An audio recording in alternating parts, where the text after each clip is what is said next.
Ever wonder how some of those old arcade games, you know the ones, got so addictive? Like, what was the secret sauce? Well, get ready because today we're diving into a story that's got it all. MIT masterminds, a whole lot of quarters, and even a little run-in with Atari. Buckle up because this is classic early tech, that Wild West era of innovation, where the lines between gamer and, well, hacker were a little blurry. Right, we're talking about those glorious days when you could actually lift the hood on a Pac-Man machine and, well, you'll hear what I mean. It's all right there in this blog post. High score, how MIT geniuses revolutionized arcade gaming. A real page-turner. No kidding. Okay, so picture this. It's the late 70s, early 80s, right in the heart of MIT, a place practically buzzing with brain power. You've got these three students, Doug McRae, Steve Golson, and Mike Horowitz, and let's just say they knew their way around a circuit board. But here's the thing. These guys weren't just tech wizards, they were seriously hardcore gamers. And Doug McRae, he was like the entrepreneurial one. Oh yeah, what do you mean? Even before they were messing with arcade cabinets, he was running a pinball operation right out of his dorm room. No way. Okay, dorm room pinball kingpin. I'm intrigued.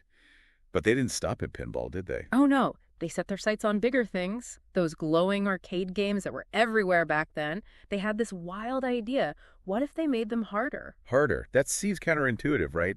Wouldn't people just get frustrated and walk away? You'd think so, but think about it. That challenge, that urge to prove you can beat it, it's addictive. Keeps you coming back for just one more try, and more importantly, one more quarter. So they were like early masters of game psychology, making you crave that feeling of victory. Exactly. And they really hit their stride with Missile Command, the super popular game where you're defending cities from, well, missiles. They took that game and turned it into, get this, Super Missile Attack. Okay, super missile attack sounds intense. What do they do? Just make the missiles rain down faster? Oh, they went all out. New kinds of enemies, faster missiles, even better graphics. Remember, this was the 80s, so even a little visual upgrade was a big deal. Yeah, those old arcade cabinets could be pretty basic looking. Totally. But these guys figured out ways to enhance all of that. Suddenly, the colors were more vibrant, the explosions more impressive. It was a completely different experience. They were like the original modders, taking something good and making it amazing. And did it work? Did people actually like these harder versions? Are you kidding? They sold over 1,000 of those enhancement kits at $295 each. Whoa, that's some serious cash, especially back then. Talk about a side hustle.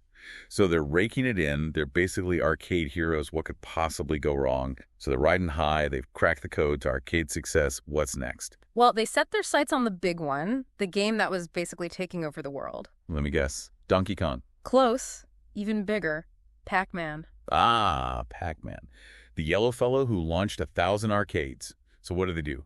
Add more ghosts? Make the maze even more, well, mazy? They wanted to shake things up, make the game less predictable. They started experimenting with new mazes, different sounds, even messed with how the ghosts moved, the AI. Bold move. Pac-Man was practically perfect as it was. Weren't they worried about messing with a classic? Yeah, about that. Turns out not everyone was thrilled with their tinkering. Specifically, Atari, the company behind Pac-Man. Uh-oh. This is where things get interesting. To put it mildly, Atari was not messing around. They hit them with a lawsuit. Copyright infringement, trademark issues, the whole 9 yards. So basically they were saying, hands off our game. Exactly. Atari argued that these guys, by modifying and selling these souped-up versions, were infringing on their intellectual property rights. Now, I'm no lawyer, so break that down for me. What exactly is intellectual property when we're talking about a video game? Good question. So copyright protects the actual code of the game, the creative work behind it. Like, you can't just copy someone's code and sell it as your own. Right, makes sense. And then you have trademarks, which protect things like the name Pac-Man, the logo, all that branding. It's about protecting their brand identity. So Atari was basically saying, you can't just profit off our creations without permission. Exactly. And it became this whole legal battle. On one side, you had Atari, this established company trying to protect what they built. And on the other, these passionate fans, these MIT guys who were pushing the boundaries of what the game could be, even if it meant bending the rules a bit. So who blinked first? Did Atari shut them down? Yeah.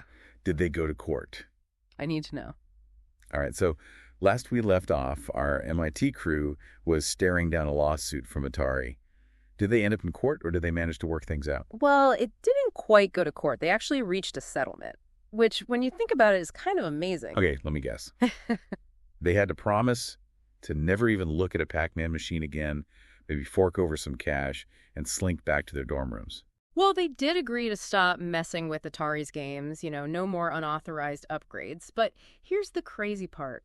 Atari, as part of the settlement, they offered these guys a chance to actually make games for them, officially. Wait, seriously, they wanted to hire the guys who were practically hacking their games. That's insane. Yeah. What were they thinking? Right. It's like a total plot twist. It makes you wonder what could have been.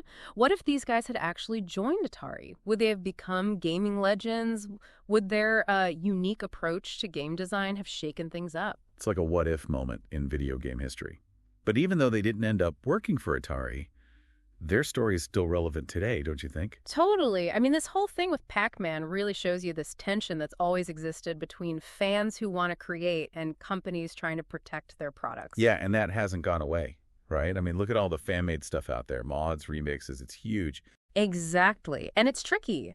On one hand, you want to encourage that creativity. These fans, they're passionate, they love the games, movies, whatever it is, and they want to build on them. Yeah. But you also have to respect the original creators. They put in the work. They deserve to have their rights protected. So is there like a right answer? How do you find that balance? I don't think there's an easy answer. It's always going to be a bit of a gray area. But I think what we can learn from these MIT guys and what our listeners should take away from this is, never be afraid to be passionate, to take something you love and try to make it even better. They saw something cool and thought, how can we make this even cooler? Yeah. Even if it comes with a little risk, right? Exactly. That drive to create, that's what it's all about. So the next time you're playing that game or watching that movie and you have an idea, don't be afraid to explore it. I love that. And on that note of inspiration, I think we've reached the game over screen for today's deep dive. Thanks for listening, everyone. And until next time, keep those creative sparks flying.